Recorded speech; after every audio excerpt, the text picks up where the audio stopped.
Irmãos, vamos continuar então a nossa análise da apologética de Schaeffer. Então nós estamos passando por alguns textos bíblicos que o Schaeffer utilizava para organizar sua visão sobre o trabalho apologético, né? Então nós vamos ler um outro texto que é muito importante, vários apologistas se utilizam desse texto, é o texto de Atos 17, 22 a 34. E estando Paulo no meio do Areópago, disse: Homens atenienses, em tudo vos vejo um tanto supersticiosos, porque passando eu e vendo os vossos santuários, achei também um altar em que estava escrito: ao Deus desconhecido. Esse, pois, que vós honrais, não o conhecendo, é o que vos anuncio.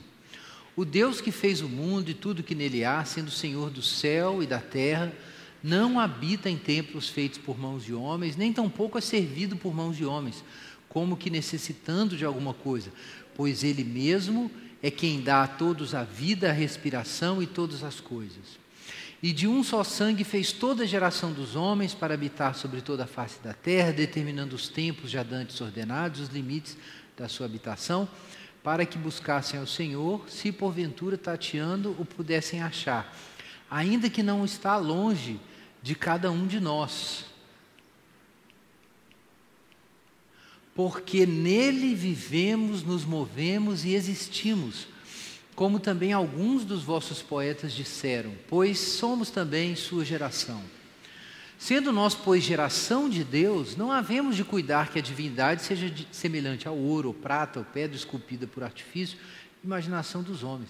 Mas Deus, não tendo em conta os tempos de ignorância, anuncia agora a todos os homens em todo lugar que se arrependam, porquanto tem determinado um dia em que com justiça há de julgar o mundo por meio do homem que destinou, e disso deu certeza a todos, ressuscitando dentre os mortos. E como ouviram falar da ressurreição dos mortos, uns escarneciam e outros diziam: acerca disso te ouviremos outra vez. E assim Paulo saiu do meio deles. Todavia, chegando alguns homens a ele, creram, entre os quais foi Dionísio, Areopagita, uma mulher de nome Dâmaris, e com eles outros. Bom, o que é interessante aqui nesse trecho clássico sobre apologética e evangelização, e que o Schaeffer utiliza bastante, é que antes do apóstolo Paulo introduzir o querigma, o anúncio da obra salvadora de Cristo e a convocação divina ao arrependimento e à fé, antes dele introduzir o anúncio evangélico propriamente dito, ele primeiro introduz uma crítica da experiência que os pagãos tinham, uma análise de um ponto de vista teísta da experiência deles. Então, o que ele diz? Que eles têm ídolos, que eles têm deuses falsos, mas entre esses deuses falsos existe uma manifestação que é o Deus verdadeiro, que eles não conhecem. Então, ele aponta a ignorância religiosa, mas ao mesmo tempo encontra um ponto de contato do Deus cristão com a experiência religiosa deles. Ele vincula o Deus cristão com a experiência comum que eles têm como seres humanos. Ele diz que a experiência que eles têm de estarem vivos, de respirarem, de receberem as coisas, veio de Deus. Ele se utiliza, inclusive, de um conceito que era popular entre muitos gregos, que é a ideia de uma unidade da raça humana, e ele cita isso, só que numa base judaica, no caso, e ele cita Erasto e Epimênides, dizendo que nós vivemos, nos movemos e existimos em Deus. Então, veja só, Paulo não está tentando provar o cristianismo a partir de uma base natural. Isso seria uma teologia natural ruim. O que Paulo está fazendo é interpretar a realidade, a experiência que os pagãos têm à luz do Evangelho antes de introduzir o Evangelho. Então existe a pré-evangelização e a evangelização. Então o Schaeffer destrinchou isso e falou: olha, esse processo de ajudar o incrédulo a se lembrar do que ele quer esquecer, que nós vivemos, nos movemos e existimos em Deus, isso pode ser feito por um argumento filosófico, como o Paulo fez no Areópago, mas isso pode ser feito pela amizade, pode-se usar a arte, pode-se usar a comunidade, não importa. São processos que vão fazer o sujeito se lembrar de que existe uma conexão perdida com o Deus verdadeiro que ele quer esquecer, mas que ele não pode esquecer. E ele quer esquecer, mas você tem que insistir. É muito sintomático o fato de existir um templo do Deus desconhecido, que o Paulo diz, agnostos theos, né? que ele diz que é o Deus verdadeiro. Então, o Paulo não está dizendo, olha, vocês adoram o Deus corretamente. Ele não está dizendo isso. Não é sincretismo religioso. Não se trata disso. Mas ele cita os filósofos gregos aqui. É curioso, né? A gente tem um texto na Bíblia inspirado por Deus com as palavras que saíram da boca de autores gregos, pagãos. Está aqui na Bíblia, irmãos. Está aqui na Bíblia. É como a gente conversou hoje mais cedo, saquear os egípcios, né? Como o povo de Israel fez quando saiu, levou o ouro, prata, as riquezas do Egito. Então a gente tem que saquear os egípcios também. Agostinho dizia isso. É isso que Paulo está fazendo. Ele foi lá e catou um filósofo grego que falou uma coisa certa e falou, olha aqui, ó, seu filósofo falou isso. Ele cita depois lá também Tito, um pensador, o Epimênides, que era cretense, ele cita lá também. Mas, irmãos, é muito interessante essa abordagem de Paulo. E o Schaeffer aponta isso para dizer, olha, é necessário fazer isso. Produzir uma tensão no incrédulo antes de introduzir o Evangelho. Quer dizer, vocês são abençoados por um Deus que vocês não conhecem. Vocês são cuidados, protegidos, alimentados por um Deus que está aí, mas você não honra esse Deus, mas vocês honram outras coisas que obviamente não podem ser Deus, vocês são filósofos. Vocês não podem concordar com o culto dos animais, o culto da árvore, o culto dos corpos celestes. Vocês são filósofos, Paulo está dizendo para eles, vem cá, vocês são filósofos, vocês sabem que o divino não pode ter a imagem das coisas criadas, não sabe?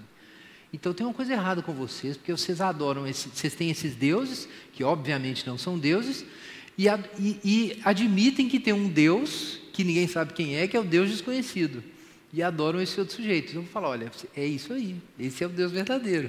Então é um argumento claramente apologético. E tem gente que às vezes critica, diz que o Paulo usou um método filosófico e por isso que teve pouco fruto em Atos, né? Mas isso é uma interpretação completamente errada do que estava acontecendo. A Bíblia não sugere isso de forma alguma. Bom, então como que a gente pode pensar aqui a apologética? Então vamos ver o seguinte, pensa no sujeitinho aqui, isso é uma imagem que o Rodolfo fez. Isso é o incrédulo ou o cristão que não está, de fato, vivendo a partir do centro da fé cristã e ele é secularizado. Né? E tem muito disso hoje, né? A gente não sabe mais quem é cristão e quem não é. O fato de ser da igreja não diz muita coisa hoje em dia. Então, ele está ali feliz da vida, ele acha que está tudo bem, ele não tem que seguir o Evangelho, ele não crê em Deus. E esse sujeito, ele está ignorando a realidade de que ele é uma criatura, que ele está diante de Deus e que ele está em pecado. Porém, ele está feliz, ele tem que estar ignorando isso. Esse afastamento de Deus, essa alienação de Deus, ela tem que estar suprimida. Ao mesmo tempo, ele acredita, ele tem crenças que justificam a sua felicidade. Ele sustenta essas crenças, mas ele não sustenta essas crenças até as últimas consequências. Lembra do caso que eu citei há pouco, de Schaeffer na viagem de barco, em que ele confrontou o casal, confrontou o ateísta? O que ele fez? Ele pegou o ateísta e procurou fazer o ateísta levar as últimas consequências do seu ateísmo. E o que ele mostrou? Que quando ele leva as últimas consequências do seu ateísmo, ele se desumaniza, ele desumaniza a esposa, ele desumaniza a relação dos dois, se ele for honesto. Então, o que o incrédulo tem que fazer para sobreviver? Ele tem que negar a alienação e tem que negar as implicações da sua descrença. Ele tem que negar que ele é uma criatura, que é algo que está inscrito nele, é a sua estrutura, ele tem que viver alienado de si mesmo, mas ele também tem que viver alienado das implicações dos seus ídolos e da sua incredulidade. E qual é o nosso papel? Trazer as duas coisas para a consciência dele. O nosso papel é esse, é fazer o cara ser confrontado com o que ele realmente é diante de Deus e ser confrontado com a miséria da sua incredulidade. A apologética tem que fazer isso. A gente tem muito ainda a mentalidade de que a gente precisa defender a nossa fé para ver se o cara se converte. O Schaeffer diria assim, não precisa fazer isso. Você tem que primeiro causar uma crise no sujeito. Você tem que induzir a crise no sujeito, aí depois a gente discute a fé cristã. Mas como é que você vai discutir a fé cristã enquanto o cara acha ainda que está tudo bem com ele, e não está? A gente faz tudo pelo contrário, entendeu? É o caminho contrário. Então, o Schaeffer fala, vamos mudar a abordagem. Aproxime-se desse sujeito e tente trazer ele para a realidade. E o que é isso? Como que o Schaeffer descrevia isso? Você tem que trazer o sujeito para o ponto de tensão. O ponto de tensão tem que ser induzido ou tem que ser revelado. O ponto de tensão é o fato da contradição entre o que o homem é e o que o homem acredita. Esse é o ponto de tensão. É o lugar onde se revela a contradição entre o que o homem é na realidade diante de Deus e o que ele acha que o mundo é, e os ideais dele, o que ele acha que ele tem que viver. E ele não percebe que existe uma contradição. Então a gente tem que induzir a consciência disso. Bom, o que é a realidade do homem? O fato de que existe amor no mundo e que existem leis éticas, existem fatos morais, como dizem os filósofos, a filosofia moral no mundo contemporâneo, a ética filosófica, existem fatos morais objetivos. Se você quer uma ajuda para isso, por exemplo, você pode ler A Abolição do Homem, de C.S. Lewis. É um livro fantástico para introduzir essa questão de que existem fatos morais sobre o ser humano que são universais. Você pode levantar a questão da experiência da beleza. O que é a experiência da beleza? Você pode mostrar que ela é uma experiência espiritual que transcende a questão só do prazer.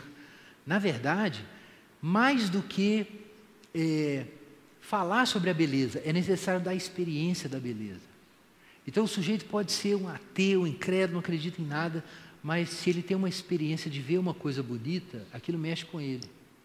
Por quê? A beleza é um transcendental, ela aponta realmente para além do tempo, aponta para Deus. Existe uma beleza na santidade, na glória de Deus. Então, quando o homem está numa situação em que ele experimenta a beleza, aquilo amolece a sua incredulidade, ou questiona a sua incredulidade. Isso pode ser mostrado se ele acha que não existe significado, mas ele experimenta a beleza e naquela hora ele acha que tem. Ele experimenta isso dessa forma.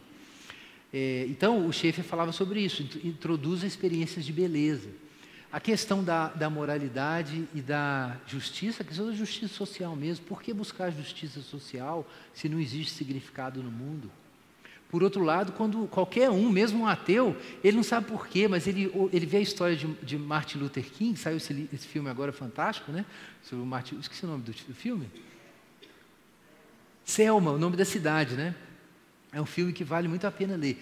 Mas é um pastor, né? Mas o sujeito, ele concordando ou não, ele percebe que tem uma transcendência no ser humano quando ele vê a beleza do que é a luta pela justiça, a partir de princípios. Aquilo mexe com o cara, mesmo que ele não tenha fé. Então, aquilo contradiz a incredulidade dele. Então, essas experiências têm que ser lançadas em cima dele. Então, quando eu digo que a gente tem que mostrar para o cara que ele está em contradição com quem ele é, atenção, o Paulo tanto ataca a idolatria dos atenienses, quanto destaca a graça de Deus em relação aos atenienses. Então, o que o Schaeffer propõe na verdade? Não se trata só de mostrar para o sujeito que, seguindo a visão de mundo dele, ele está em desespero. Se trata também de apontar as razões para a gratidão. O fato de que o homem tem transcendência, de que existe beleza, de que existe verdade, existe significado, existem padrões morais, que existe injustiça, mas existe justiça também. Não apenas falar sobre isso, né, mas também demonstrar isso. Então, o Schaeffer falava, puxa esse lado para cima, porque o homem, de acordo com Romanos 1, ele não rejeitou o conhecimento de Deus, não adorou a Deus e não deu graças a Deus. Então, o que a gente faz? A gente mostra como existem coisas para se agradecer. A gente mostra com argumentos e a gente demonstra na prática. Isso não encaixa com a incredulidade dele. De repente, ele é levado porque ele chega numa mesa de um cristão e o cristão faz uma comida muito gostosa para o seu amigo ateísta ou não cristão, e celebra com ele ali um vinho com queijo, uma coisa assim. Então, de repente, aquela experiência é bonita, ele percebe que alguém se importa com ele, e, crendo ou não, ele é forçado a encarar com o fato da humanidade. O fato de que ele é ser humano e de que alguém enxerga ele como pessoa. Então, isso é uma forma de pré-evangelização. Porque você está trazendo o homem para quê? Para a realidade, que o universo é pessoal, que nós fomos feitos à imagem de Deus, que a lei de Deus está escrita no nosso coração, isso tem que ser demonstrado.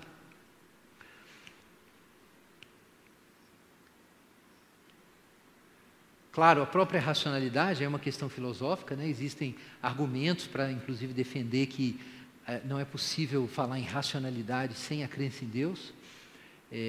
Um livro muito interessante nessa direção, por exemplo, é o Milagres, do C.S. Lewis. Fantástico nesse aspecto. Mas tem outros autores que têm trabalhado com isso para o lado mais apologético, argumentativo, né?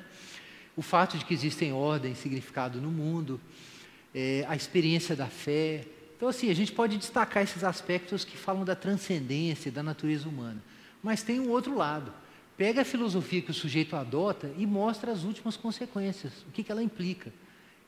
Que é o caso que o Schaeffer tratou naquela viagem de barco. Então a gente toma essas visões de mundo e mostra como elas desumanizam o sujeito.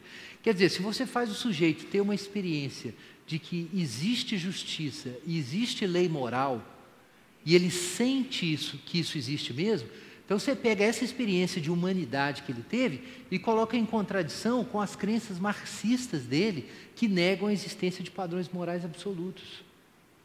Então, assim, você ajuda o cara a se lembrar dessa experiência e coloca essa experiência dele em contradição com a crença dele. Está entendendo como funciona? Isso é você induzir a atenção. É o que Paulo faz no sermão dele em Atos 17. Você induz a atenção. Mas veja que essa indução da atenção não é por um ataque. Entendam isso. Olha como é importante isso.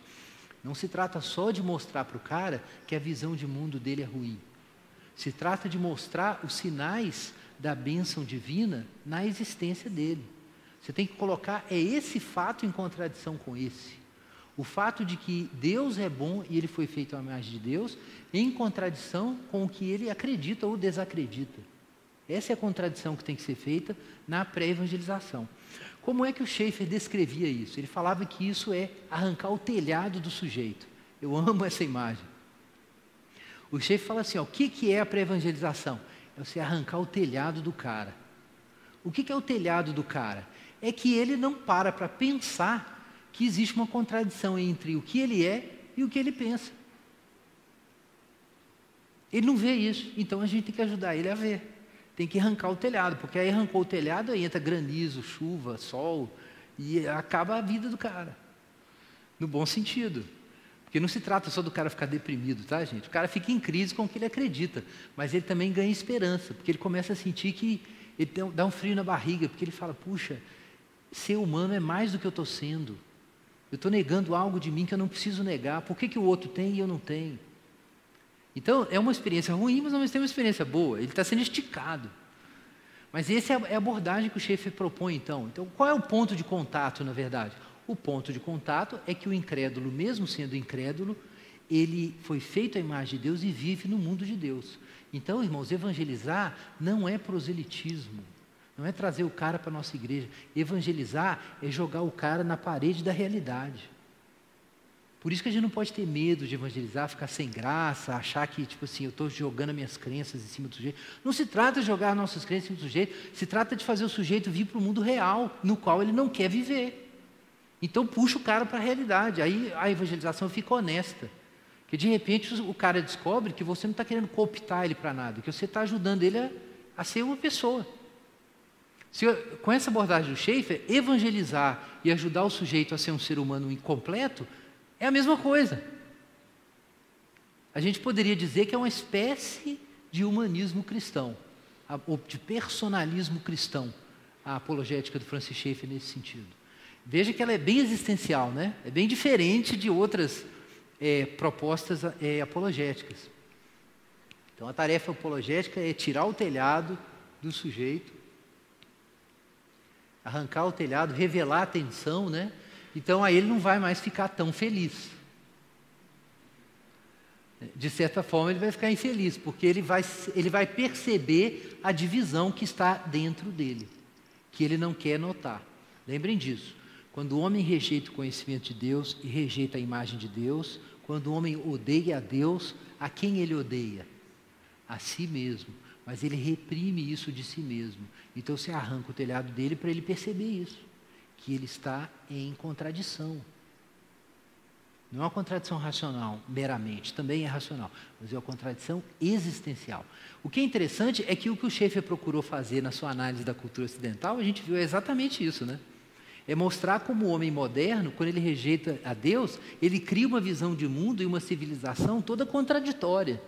Então, digamos assim, a análise da cultura ocidental do Schaeffer mostra de forma empírica e histórica que é assim que o homem funciona mesmo. Então você mostra isso na história ocidental, mas dá para mostrar isso, gente, na vida da pessoa. Andando com ela, se você consegue perceber isso, dá para você ajudar a pessoa. Você mostra, olha, fulano, há uma contradição aqui na sua existência. Mas você tem que ser amigo do cara antes de você falar isso.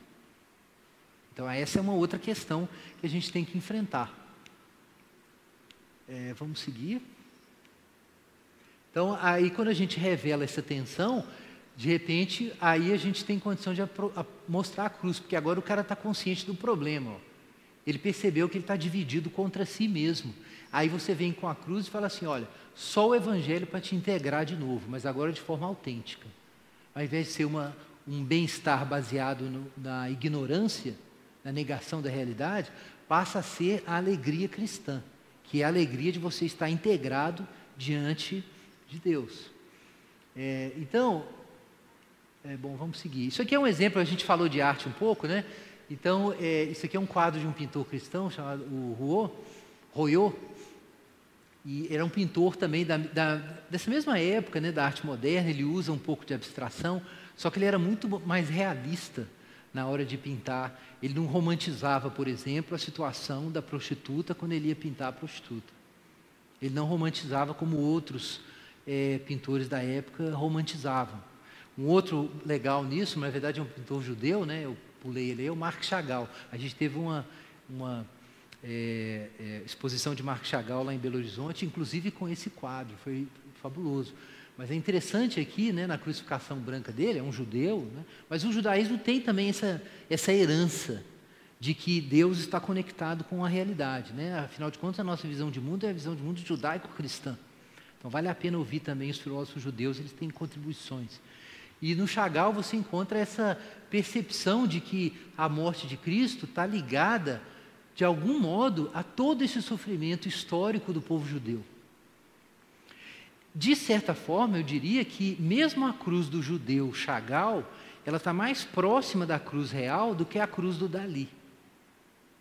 Mas isso é típico da visão cristã de mundo, é realmente fazer essa vinculação, né, da beleza dentro dos limites da realidade, sem idealização. Mas agora a segunda parte da apologética de Francis Schaeffer. A primeira parte é o argumento pressuposicional existencial. Né? Quer dizer, você arranca o telhado do cara e faz ele ter uma tensão entre o que ele é como ser humano e as crenças que ele sustenta. Aí ele vai começar a duvidar da cosmovisão dele, porque ele vai perceber que ele não cabe na cosmovisão dele. Então essa é a primeira fase do trabalho apologético. Mas, o primeiro aspecto, melhor dizendo, não é a primeira fase, é o primeiro aspecto. O outro aspecto é a demonstração. E aqui eu quero lembrar disso que o Schaeffer falou, e a gente citou no primeiro dia do nosso curso, sobre quando ele teve a crise de fé em 1951. Né, quando ele teve aquela crise terrível, que ele quase se desviou. Eu vou ler de novo esse texto que está no prefácio do livro A Verdadeira Espiritualidade, que é fundamental para você compreender o pensamento de Schaeffer. Encarei uma crise espiritual em minha própria vida. Gradualmente, um problema veio a mim, o problema da realidade. Ele tinha duas partes. Primeiro, parecia-me que entre os muitos que sustentavam a posição ortodoxa, via-se pouca realidade quanto às coisas que a Bíblia tão claramente diz que são resultado do cristianismo. Segundo, cresceu gradualmente em mim que minha própria realidade era menor do que tinha sido nos anos que me tornei cristão. Percebi que honestamente precisava voltar e repensar toda a minha posição.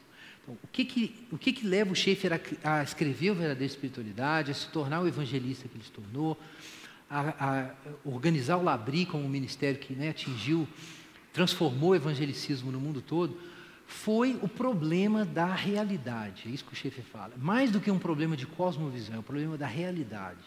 Como é que eu posso ter uma vida realmente autêntica, em contato com o mundo real e com conceitos que correspondem de fato ao que o mundo é? Não se trata apenas de ter a teoria verdadeira, trata-se de viver no mundo real. Entendam isso. Muito cristão que fala de ortodoxia, ele fala sobre ter a cosmovisão correta, ele fala sobre ter a doutrina correta, mas isso é teórico. Não é errado, mas é teórico. O que o Schaeffer está falando é o seguinte: a realidade está um passo além da doutrina correta. A doutrina correta é uma descrição, um mapa teórico para te ajudar na relação com a realidade. E o Schaeffer era um ortodoxo, ele estava lutando pela ortodoxia e, por sinal, brigando com todo mundo, né? Junto com o Karl McIntyre. Eu contei esse caso para vocês no primeiro dia. Mas aí o Schaeffer falou: está errado. Eu tenho a doutrina certa, mas a minha relação com o mundo é errada. Como que eu posso dizer que eu tenho a verdade? Se eu tenho a doutrina certa, mas minha relação com o mundo é mentirosa, a minha doutrina pode ser verdadeira, mas eu sou uma mentira. Então, como é que eu vou pregar o Evangelho? Então, esse é o problema da realidade que o Schaeffer tem que encarar. Então, eu vou ler aqui alguns trechos para os irmãos, daqui a pouco, né, só vou resumir esses pontos. Alguns trechinhos do Verdadeira Espiritualidade que mostram que essa apologética não é só um método apologético, é uma proposta de vida cristã que tem um desdobramento apologético. Então, alguns pontos importantes do livro A Verdadeira Espiritualidade. Em primeiro lugar, o homem precisa aceitar a sua criaturidade, a sua pecaminosidade e a soberania de Deus. Então ele começa falando isso. Olha, se o cristão não vive como criatura diante de Deus, ele crê em Deus na igreja, mas no mundo ele vive como se não existisse um Criador que governa toda a existência. Então ele não está vivendo no mundo real. Se ele não vive todos os dias consciente da sua pecaminosidade, ele não está vivendo no mundo real. Se ele não vive consciente de que tem uma soberania divina que governa todas as coisas, uma providência divina que dirige tudo o que acontece na sua vida, você não vive no mundo real. Ele chega a dizer, por exemplo, na Verdadeira Espiritualidade, em outros textos também, que se eu estou numa situação difícil e eu reajo a essa situação difícil com infelicidade, ou com revolta, ou com desespero, mas de qualquer forma em que a presença e a mão de Deus não seja imediatamente reconhecida, eu não estou vivendo no mundo de Deus, eu estou vivendo como um ateu. Se, por exemplo, acontece uma coisa muito boa comigo e eu não reconheço imediatamente a graça de Deus nesse momento que aconteceu algo bom e não agradeço naturalmente e imediatamente, em que universo eu estou vivendo? Eu estou vivendo no universo do ateu. Então o Schaeffer fala assim: em primeiro lugar, você tem que se localizar em que mundo você está. Você está no mundo de Deus mesmo? As suas experiências são lidas pela sua intuição, pela sua mente, como experiências que Deus está colocando para você, como uma forma de Deus se comunicar com você? Ou você crê em Deus para ir para o céu, mas a sua vida no mundo para você, Deus não tem nada a ver com ela, é secular. Então você não está vivendo o mundo real. Se você não está vivendo o mundo real, que evangelismo você vai fazer? Que catequese você vai fazer dentro da sua igreja? Ou dentro da sua casa? Não vai fazer nada. Essa é a primeira coisa. Segundo lugar, viver com gratidão e contentamento o momento presente, que o momento presente é onde Deus te colocou agora. Então o Schaeffer fala muito isso. A base da vida cristã é a gratidão. Romanos 1. Bom, por que a base da vida cristã é gratidão? Porque a salvação é pela graça. Então, a vida cristã é uma resposta à graça de Deus. E a resposta à graça de Deus é, em primeiro lugar, o quê? Gratidão. O pecado não começou assim? Romanos capítulo 1, verso 18 e diante. Porque tendo conhecimento de Deus, a ira de Deus se revela do céu contra toda impiedade e justiça dos homens que suprimem a verdade por causa da injustiça. Porque os atributos invisíveis de Deus, tanto seu eterno poder como a sua divindade, claramente se entendem sendo reconhecidos por meio das coisas que foram criadas. Aí Paulo diz: tais homens são por isso indesculpáveis, porque não o glorificaram como Deus, nem lhe deram graças, antes se fizeram nulos em seus raciocínios, se obscureceu seu coração insensato, inculcando-se por sábios, tornaram-se loucos e mudaram a glória de Deus incorruptível em semelhança de imagem de homem corruptível, bem como de aves, quadrúpedes e répteis. O que o Paulo está dizendo?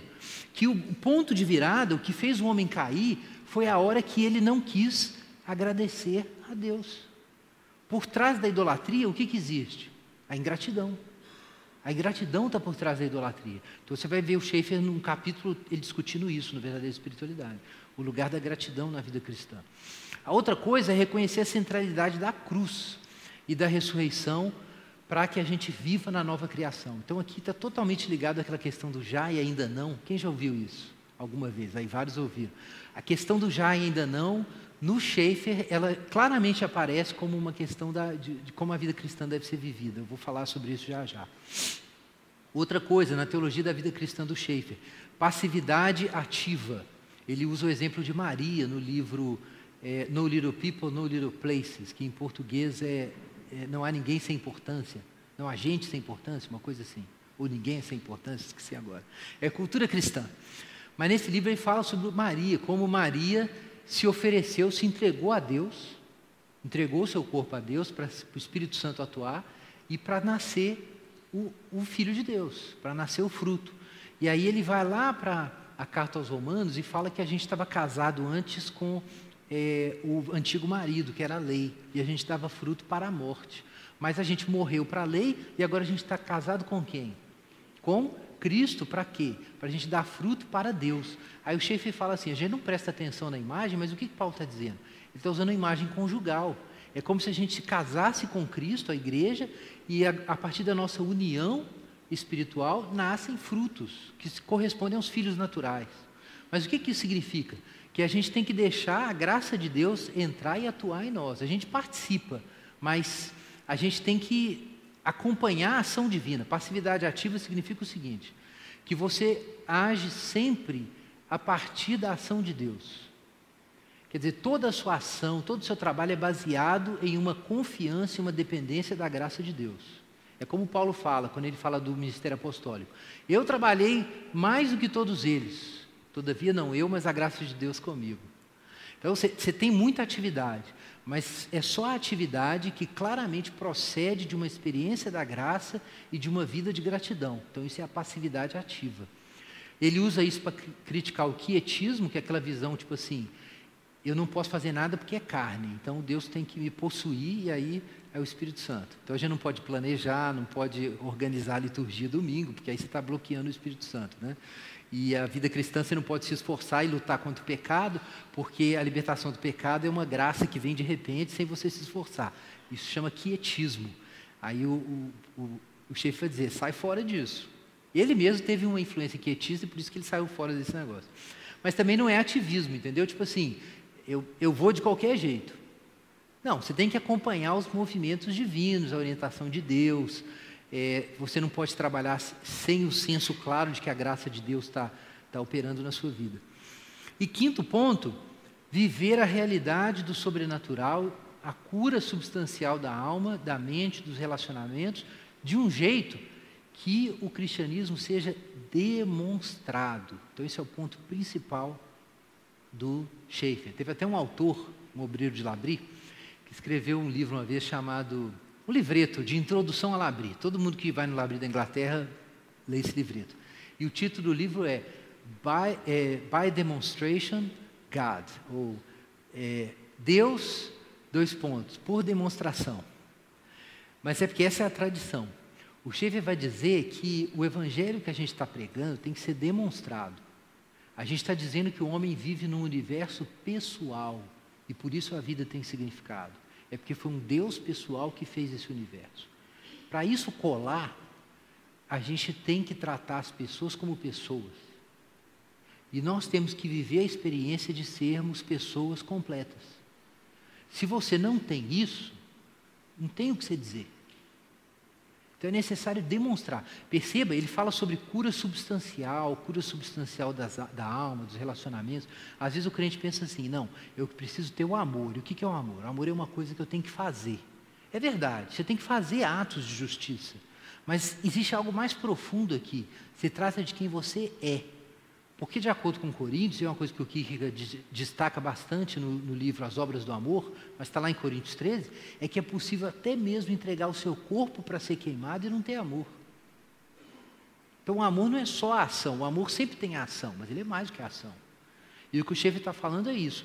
Olha, se você não tiver realidade na sua existência, se você não tem alegria na sua vida com Deus, se você não tem esperança, se você vive em desespero, se você não percebe a realidade de Deus, se a gratidão não é um fato na sua vida, se a sua vida é a vida de uma pessoa religiosamente reprimida e não uma vida humana rica de experiências vividas na presença de Deus, então como que você vai dizer para o sujeito que com Deus ele vai se tornar uma pessoa integrada e sem Deus ele está desintegrado? Você tem que ser integrado. Se você é uma pessoa que ninguém te suporta, você é insuportável, seus parentes não te aguentam, vai se converter, meu irmão. Não adianta você sair fazendo apologética e evangelismo.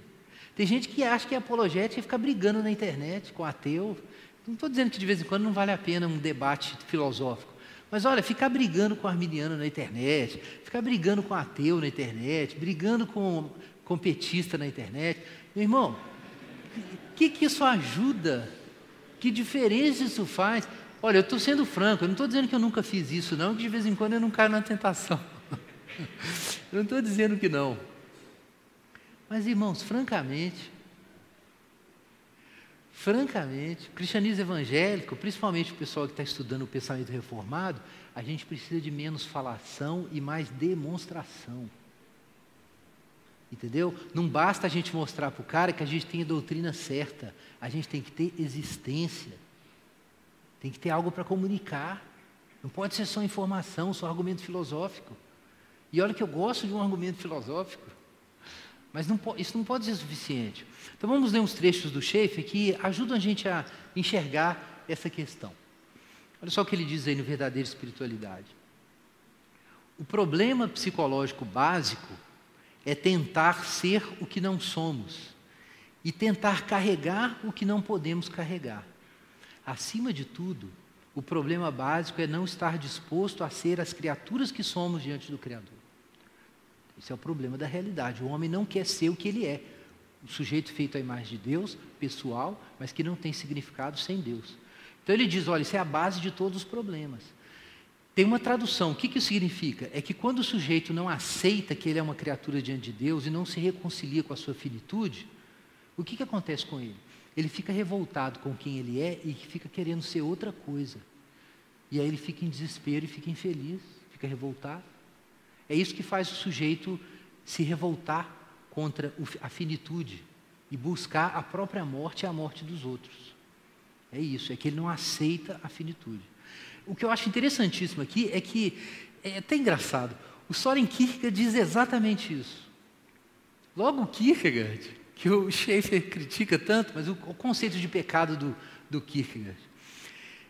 Diante de Deus, pecado é diante de Deus ou do conceito de Deus. Tentar ser a si mesmo e querer ser a si mesmo ou não querer ser a si mesmo, é isso. E isso é o pecado, é você, diante de Deus, você tentar afirmar sua autonomia, ou você tentar dar uma identidade para você por conta própria, mas independentemente de Deus. Então isso é incredulidade, isso é pecado. É querer ser você mesmo ou não querer ser você mesmo, mas em oposição a Deus, em separação, como se você não fosse uma criatura. Mas quando ele vai falar o que é fé, ele diz, isso é muito interessante, ele diz que fé é ser você mesmo e descansar transparentemente em Deus que te estabeleceu. Isso é fé. Fé tem a ver com o quê? Com você olhar para você diante de Deus e falar, Deus, quem eu sou e aonde o Senhor me colocou é bom e eu não quero outra coisa. Isso é ser criatura. Isso é ser criatura. Então, se você é uma pessoa revoltada com a situação em que Deus te colocou, você vai pregar o quê? Não estou dizendo que você não pode melhorar de vida, né? A questão não é essa. Mas mesmo lutando, claro, se Deus te dá oportunidades, você pode melhorar de vida. As oportunidades fazem parte do que Deus está trabalhando para você. Mas se Deus fechou uma porta, você tem que estar feliz com a porta fechada. Você tem que dar conta disso. Você casou com aquela pessoa, então viva isso que Deus te deu. É o seu chamado, é a sua vocação. Está lá em 1 Coríntios capítulo 7. A doutrina reformada da vocação. Então aqui tem uma proximidade muito grande do que o Schaeffer fala com o que o Soren Kierkegaard fala. Sobre se dobrar diante de Deus e aceitar que a gente é criatura e quem a gente realmente é e parar de buscar no desespero da finitude o infinito, desistir disso. Seguindo, o que é se considerar morto para o pecado e vivo para Deus em Cristo Jesus? Não é você ficar assim como alguns cristãos que gostam da teologia de Keswick ou de Ottmani, ficam tentando tomar posse de que eu estou morto com Cristo e o pecado não vai me pegar. Não é isso. Ficar fazendo confissão positiva para ver se acontece alguma coisa e a cruz te afeta. Não se trata disso. Morrer é uma coisa bem mais concreta. Sabe o que é morrer? É você entregar a sua existência temporal definitivamente. Você falar assim, eu não vou tentar me agarrar em nada no mundo temporal. Eu entrego para Deus tudo. É o que considerar-se morto para o pecado é o que, na verdade, ou crucificado para o mundo também, Paulo fala sobre isso, é o que Abraão fez quando ele entregou, por amor a Deus, o próprio filho. O que Abraão fez com isso? Ele disse para Deus que ele jamais colocaria o finito como mais importante do que o infinito. Jamais colocaria o temporal como mais importante do que o eterno. O que isso significa, então? Que você não se apega mais à vida temporal, você entrega ela para Deus. Então você morre. Você tem a sentença de morte. Você entregou essa vida temporal e você não espera mais que, como o homem natural, que a vida temporal sozinha vai te dar felicidade. Você não espera mais que você vai encontrar o significado dentro do tempo sem Deus. Você abriu mão disso, então você desistiu do mundo, igual Salomão em Eclesiastes. O que aconteceu com Salomão em Eclesiastes? Ele descobriu a casa de luto. O que é morrer para o pecado e morrer para o mundo? É você entrar na casa de luto e encarar o fato de que a vida da era presente está condenada, que o barco da era presente é igual o Titanic, já foi rasgado e vai afundar. Não é isso? A era presente não está passando e tem uma nova criação chegando? Então você tem que viver no mundo desse jeito, você tem que olhar para o mundo, para as promessas do mundo, para a sua vida temporal e falar assim, isso aqui já era, já acabou, eu já morri. É assim que você perde inclusive o medo da morte. Como é que o cristão perde o medo de morrer? É se ele já morreu. Muito cristão morre de medo de morrer porque ele não quer morrer. Mas você tem que morrer, meu irmão, é a cruz. É porque Paulo fala, se você já tiver a sentença de morte escrita em você, se você já tiver a sentença de morte no seu coração, se você já entendeu que já acabou, que a era presente está finalizada, que você já morreu com Cristo, para que você vai ter medo de morrer? Talvez você tenha medo, é igual medo de injeção, né? Porque a gente não sabe se vai doer e tal, então esse medo é tranquilo, você pode ter esse medo de morrer. Mas o medo da morte, se você já morreu, já ressuscitou, que medo da morte? Então, consulte seu coração. Você ainda tem muito medo da morte, então você ainda está agarrado na ordem temporal. Você está agarrado no mundo. E aí você não vai experimentar essa libertação. Para você experimentar essa libertação, você existencialmente tem que encarar o fato de que você morreu com Cristo e você tem que passar pelo luto. Você tem que enfrentar o luto da perda do mundo e da sua vida presente e abandonar todas as coisas em nome da nova criação.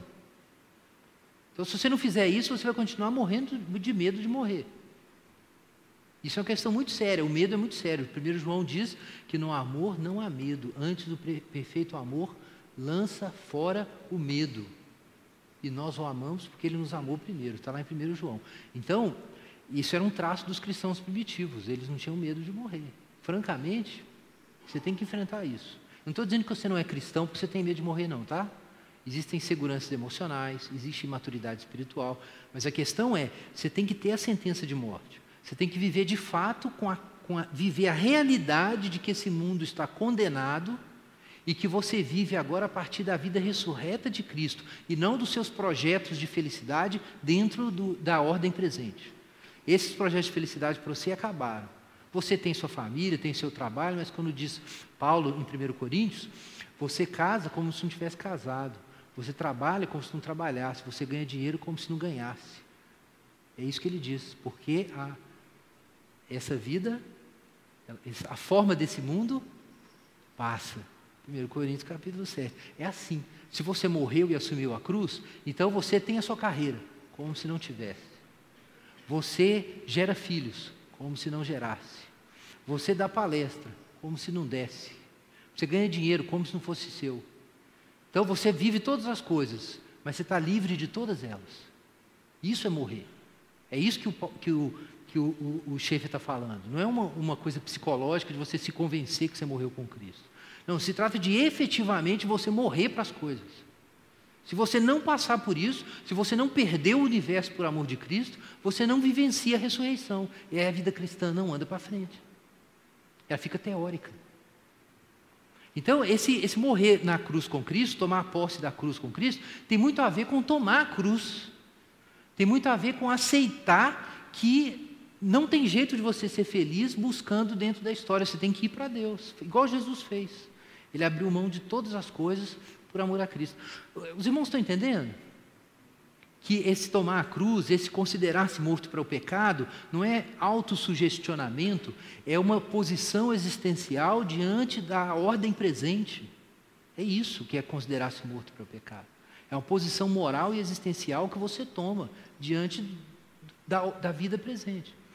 Assim, qual é o chamado cristão básico?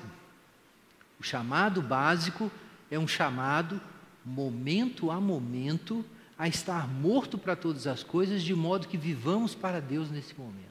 Então você se alimenta o tempo todo da realidade de Deus, da realidade da ressurreição, da realidade que Deus está presente, e evita a todo momento se aprisionar pelas coisas temporais. Agora vejam só, isso não significa que você vai desprezar as coisas temporais, porque aí isso seria ascetismo, ou asceticismo, que não é cristão. Então Paulo não fala assim, abandone todas as atividades temporais. Ele não diz isso, ele diz, faça todas as atividades temporais, mas não seja absorvido por elas, porque a forma desse mundo passa. É exatamente a teologia da vida cristã, que eu já mencionei antes, que está em João Calvino. A teologia que tanto está espalhado na teologia, nas institutas, mas está presente no livrinho dele, que tem em português, A Verdadeira Vida Cristã. Esse equilíbrio de você agradecer a Deus e viver o mundo presente, mas não ser absorvido por ele. Então, esse equilíbrio é muito difícil na vida cristã. Em Kierkegaard, ele chama isso de a síntese do eterno e do temporal. É assim que ele descreve essa experiência. Então, o chamado cristão básico é estar morto para todas as coisas, para viver para Deus nesse momento. Fazer o bem em cada momento é, acima de tudo, descansar com o nosso ser entregue a Deus.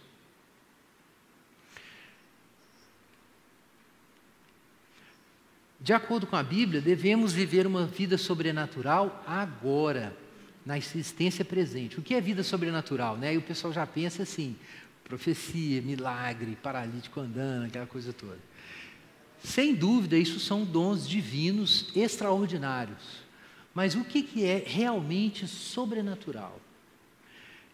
Richard Gaffin, que foi um professor de Westminster, se eu não estou enganado, ele tem uma obra sobre o Espírito Santo, ele é sensacionista, que eu não sou, mas ele tem uma obra sobre o Espírito Santo muito rica. E ele desenvolve um conceito que eu achei muito interessante, muito útil, que é o conceito de escatológico e subescatológico. Então ele diz assim, por exemplo, quando Jesus ressuscitou Lázaro, foi um milagre e foi um sinal escatológico. Quer dizer, aponta para o escatom. Mas, na verdade, essa ressurreição de Lázaro não era permanente.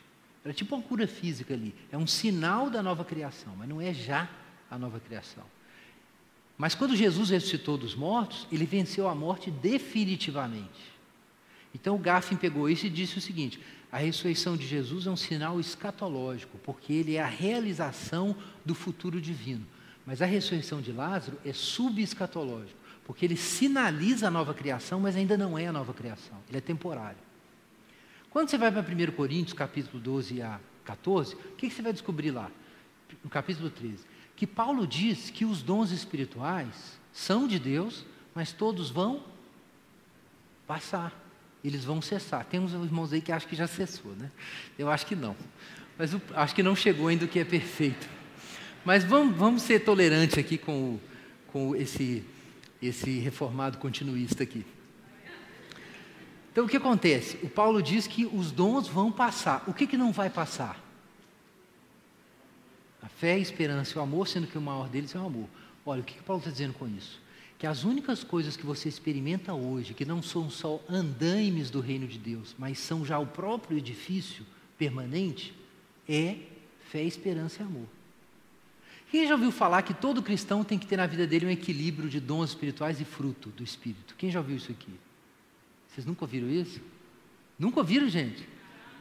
Os irmãos estão com vergonha de levantar a mão aí. Irmãos, não tem nada disso, obviamente não. Os dons vão passar, o fruto do Espírito é eterno. Sabe o que é o fruto do Espírito, a fé, a esperança e o amor? Eles são os sinais da imortalidade na sua vida. Eles são imortais. A quantidade de imortalidade que você vive hoje é a quantidade de fé, esperança e amor que tem na sua vida. Isso é sobrenatural, porque não pertence à era presente. Até mesmo um milagre, um dom espiritual, um dom de cura, é só um andaime do projeto de Deus. Depois ele não vai precisar mais. Então, quando Schaeffer está falando da vida sobrenatural, ele está dizendo de uma vida que se alimenta da nova criação, que se alimenta da luz da ressurreição e que vive com um princípio totalmente diferente da lógica do mundo. Então, isso é sobrenatural, porque o sujeito olha e fala assim, de que planeta é esse sujeito? Mas não planeta no sentido de alienação, né, irmãos? A questão é que você se alimenta de uma fonte que para o incrédulo é invisível. Ele vê que você está bebendo, mas ele não sabe de onde vem a água. Mas você está bebendo. Como que você está fazendo isso? É porque você está morto para a era presente e está vivendo na nova criação. E a fé, a esperança e o amor são a marca do cristão. O Schaeffer enfatiza muito o amor, né? Ele tem um livrinho que chama A Marca do Cristão. Então ele fala assim, nós temos que viver agora a vida sobrenatural. E aí ele tem essa imagem fantástica. A eternidade será maravilhosa, mas há uma coisa que não há no céu: o chamado, a possibilidade e o privilégio de viver uma vida sobrenatural aqui e agora pela fé, antes de vermos Jesus face a face. É isso que Schaeffer chama de demonstração. Essa vida que se alimenta da nova criação hoje, que superou a velha criação. Isso é que é progressismo. Pô, ninguém riu da piada. Seguindo, o homem do mundo moderno está perguntando se a personalidade é real. Agora atenção para isso. A apologética do Schaeffer entra aqui.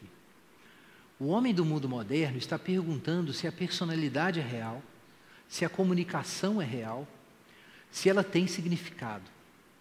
Nós cristãos podemos falar até ficar com a cara azul. O Schaeffer diz isso mesmo, blue faces. Aí eu pus roxo aí porque a gente usa o roxo. Mas tudo será sem significado, a não ser que possamos exibir a comunicação. Então tá, você diz que Deus falou com os homens, mas aí chega no Facebook e você só consegue brigar, não conversa com ninguém. Isso é um fracasso, meu irmão. Como evangelista, como demonstração, você está derrotado já. Como é que a gente vai dizer que existe um Deus pessoal que nos trata como pessoas e comunica com a gente se a gente não consegue fazer isso com ninguém? É fake.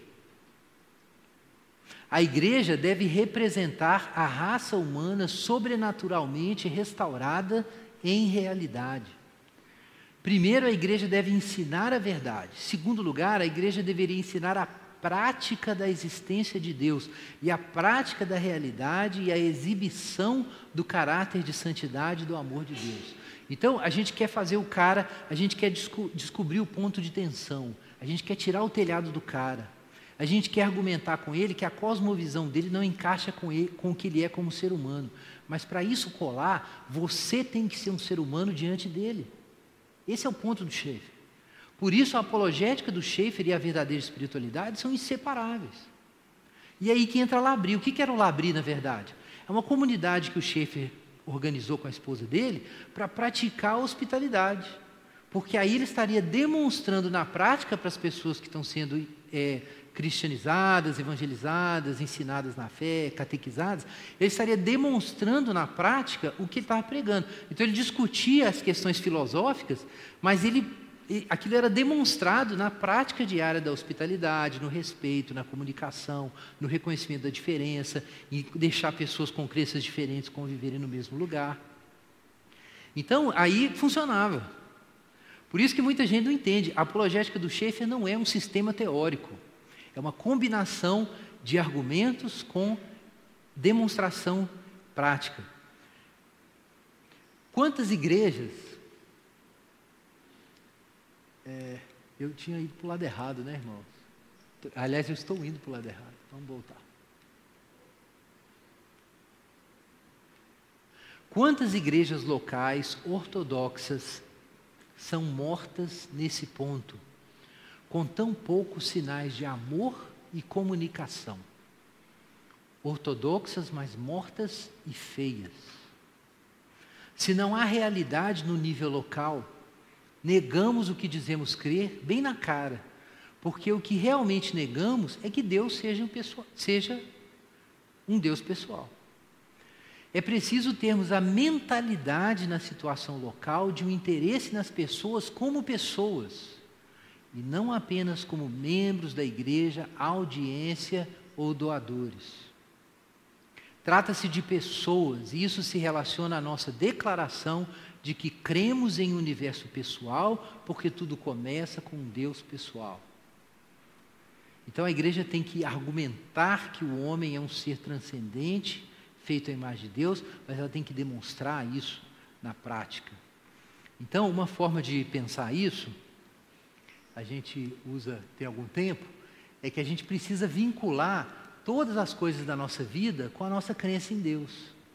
Tudo tem que ser visto de um ponto de vista teorreferente, para usar uma linguagem do Dr. Davi Charles Gomes, que eu não sei de onde ele tirou, se ele inventou, mas fixou na minha mente. Então a gente tem que ter uma visão teorreferente, enxergar todas as coisas da nossa vida a partir de Deus como ponto de referência absoluto. Essa é uma linguagem do Schaeffer, né? Que um ponto de vista, relativo só tem significado em relação a um ponto absoluto. Se você não tiver um ponto de referência absoluto, você não consegue achar coordenadas de nada e não consegue descrever os pontos em um plano. Você tem que ter um zero. E esse ponto de referência absoluto é o próprio Deus. Então, seguindo, veja só o que o Schaeffer diz. Aí isso entra na questão da missão integral, que eu vou falar rapidamente, eu disse que eu ia tocar no assunto. Deus fez o homem inteiro, e o homem todo é redimido em Cristo. Depois de nos tornarmos cristãos, o senhorio de Cristo abrange o homem inteiro. Isso inclui as coisas assim chamadas espirituais e as suas coisas intelectuais, criativas e culturais. Inclui sua lei ou legislação, inclui sua sociologia, sua psicologia, inclui cada parte e porção do homem e de seu ser. Se o cristianismo é verdadeiro, deve tocar cada aspecto da vida. Se desenharmos uma torta que inclua toda a vida, o cristianismo tocará cada fatia. Em cada esfera das nossas vidas, Cristo será o nosso Senhor e a Bíblia será a nossa norma. Irmãos, o Schaeffer não cita Kuyper aqui, mas parece tanto, né? Não há nem um centímetro em todos os domínios da existência humana sobre o qual Cristo, que é o Senhor de todos, não clame, é meu. Então, é muito caipiriano, né? Mas é curioso que isso aí, o Schaeffer fez essa declaração quando ele deu a palestra Two Contents, Two Realities, ou dois conteúdos e duas realidades. Foi a palestra que ele deu no Congresso de Lausanne, em 1974. Ou seja, a ideia de que o Evangelho, a gente deve pregar o Evangelho todo para o homem todo, que é um ponto muito importante da teologia da missão integral, ela foi antecipada na tradição reformada. Na verdade já estava aí com Kuyper, o Schaeffer usa essa linguagem. Por isso, inclusive, eu tenho defendido com irmãos reformados que eu não vejo nenhum problema na gente se identificar com a teologia de missão integral. O problema é que realmente na teologia de missão integral, infelizmente, existe um grau elevado, por causa do uso do conceito hermenêutico de mediação socioanalítica, aconteceu uma colonização ideológica em alguns contextos de missão integral, não todos. Mas em alguns contextos isso realmente aconteceu. e também uma confusão entre reino de Deus e ação histórica humana de transformação, ou em processo de transformação histórica, né? Daí a ideia de que ser progressista estaria mais de acordo com o reino de Deus e ser reacionário estaria contra. Quer dizer, uma identificação do reino de Deus com uma dialética da história, uma coisa assim. Na prática, quando a gente pergunta para alguns defensores da missão integral, eles vão dizer que eles não defendem esse tipo de ideologia marxista, na teoria. Mas o que a gente tem visto no nível mais popular é que muitos jovens defensores do movimento de missão integral passaram por uma colonização ideológica. Agora, é importante a gente ter em mente que nós não podemos rejeitar o Lausanne e rejeitar o conceito de missão integral por causa disso. Eu quero lembrar aqui os irmãos, eu sou schaefferiano, eu sou suspeito, mas o Schaeffer defendeu Lausanne, ele participou de Lausanne. Então, eu acho que a gente devia incorporar Lausanne. Todos os setores da igreja evangélica hoje. Foi um dos mais importantes congressos teológicos do século XX. Então, eu acho que não seria correto, a minha opinião é essa, os cristãos mais conservadores ou reformados abandonarem o conceito de missão integral. Eu acho que é um conceito que é válido, a gente tem que usar, mas nós temos que conversar com os nossos irmãos progressistas a respeito dos males que a ideologia progressista tem provocado no nosso entendimento da missão integral. Nós temos que sentar com eles e conversar. E levantar a bola, porque realmente não está bom do jeito que está. Mas se a gente não sentar para conversar, nós também não estaremos sendo os cristãos que a gente deve ser. Porque se de fato a gente crer num Deus pessoal que se comunica, irmãos, a gente vai ter que sofrer, mesmo que seja difícil, sentar e conversar com outros irmãos que têm crença diferente dentro da comunidade evangélica. Porque se a gente não praticar isso intramuros, como é que nós vamos fazer isso com o incrédulo? Se a gente não praticar isso entre nós, como é que nós vamos fazer lá? Eu sei que a gente falha, tem hora que a gente não dá conta e apela, chuta o pau da barraca. Todo mundo passa por isso. Mas a gente não pode se acomodar. Não pode ficar se justificando depois que a gente peca. Eu já pequei nisso muitas vezes, mas a gente não pode se justificar, gente. Tem que encarar. Então o chefe falou para desenhar uma torta, não é? Então a gente fez uma torta. Aqui está a torta. Com todos as suas fatias. Na verdade, no Labri a gente chamava de pizza. É a pizza do Kuiper. Né? Então aqui você tem todos os campos da vida, né? Educação, pesquisa, ensino superior, museu, projetos culturais, desenvolvimento comunitário, ação social, empresa, livre mercado, sistema jurídico, Estado, partidos, galeria de música, arte, teatro, vida familiar, casamento, orfanatos, a própria igreja que tem sua esfera, né? Esfera confessional, o hospital, e por aí vai. Todas as áreas da vida, em todas elas a gente precisa demonstrar o amor de Deus e resgatar a humanidade do homem, a manishness. Não se trata da gente, muita gente entende isso errado, não se trata da gente tentar dominar todas as áreas da sociedade com o cristianismo, não. Isso não é cristão. Jesus derrotou os principados e potestades como? Na cruz, né, irmãos? Então a gente não tem que fazer isso para dominar a sociedade, não. Isso é para a gente servir a sociedade, no Espírito de Cristo. Mas como que a gente serve? Em cada área dessa, a gente tem que recuperar o humano. Se no mundo econômico falta humanidade, então tem que trazer humanidade. Se na política falta o reconhecimento da natureza humana, então tem que trazer isso de volta. Se na vida moral e social a família está sendo negada, então vamos recuperar a família. Se a área, por exemplo, da academia, a academia é um ambiente que não respeita a integralidade do ser humano, se tem ideias ali que desumanizam o homem, então a gente combate essas ideias.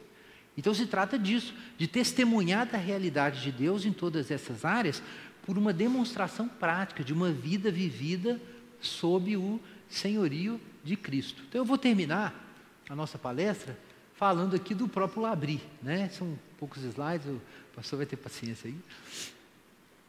Então, eu acho que é importante os irmãos saberem, porque o Labri é o lado da demonstração, né? Então, a comunidade do Labri foi fundada em 55, eu mencionei isso quando a gente deu a primeira aula. Hoje há 9 Labris no mundo. Inglaterra, Holanda, Estados Unidos tem 2, não, são 10, perdão. Inglaterra, Holanda, Estados Unidos tem 2, Suíça, Canadá, Coreia do Sul, Austrália e Brasil. Esses são os Labris. que existem no mundo. Aqui na América Latina só tem lá em Belo Horizonte.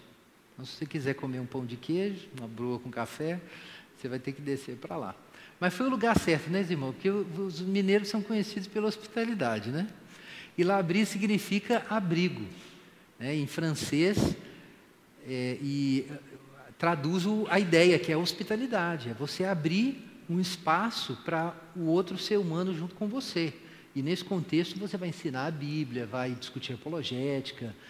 A gente tem atendido muito cristãos esgotados, desigrejados, gente que desistiu de ser crente. Os caras, a última tentativa deles costuma ser o L'Abri. Aí a gente trabalha muito nesse contexto, para recuperar a fé e tudo mais. Então é um centro que combina comunidade, hospitalidade, reflexão sobre fé e cultura.